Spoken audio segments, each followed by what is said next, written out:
tôi comment thật đó vậy thì August này xong thì bắt qua rồi top ni nhỉ à hay bây giờ pin này là con chị đó na tôi này Libya là con ông mẹ cái này tuy là tầm khốp mấy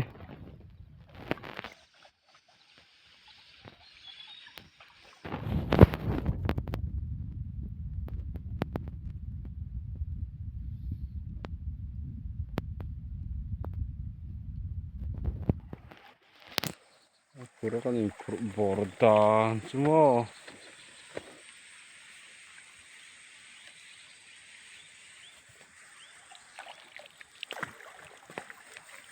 con này khẩu chuông trả nữa này mấy ở đang ôm lâu sang mồi các tiếng lấy phiêu phổ thế này cái này là lon đó này sang mồi à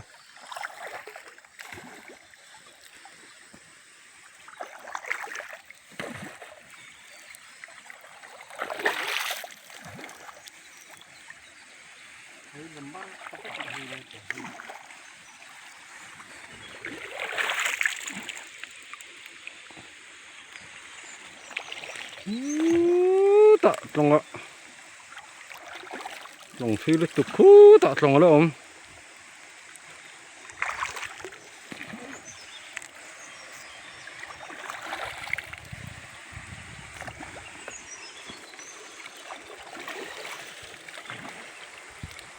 sang mồi hay tiếng lại thì phút phải vách độ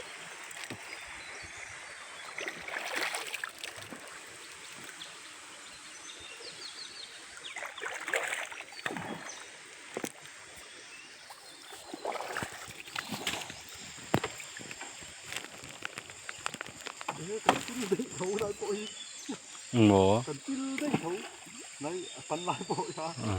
pi lăng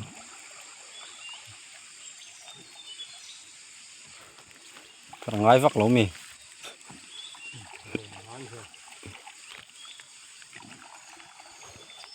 tụi nó tắc chuan pum hi cái ngay lỗ này xia lên suk khazar zara mà hay ồ pum cái tu pa po pum cái phung mo đã hạ đam thia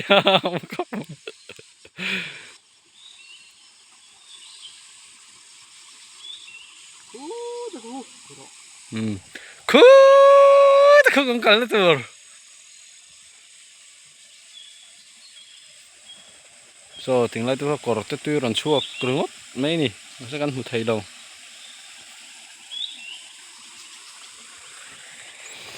nè là Libya lo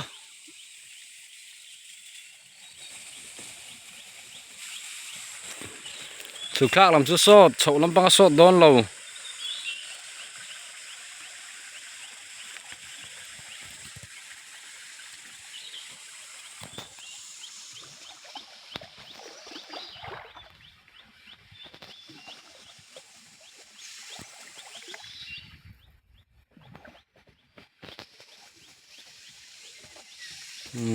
tóc rừng ô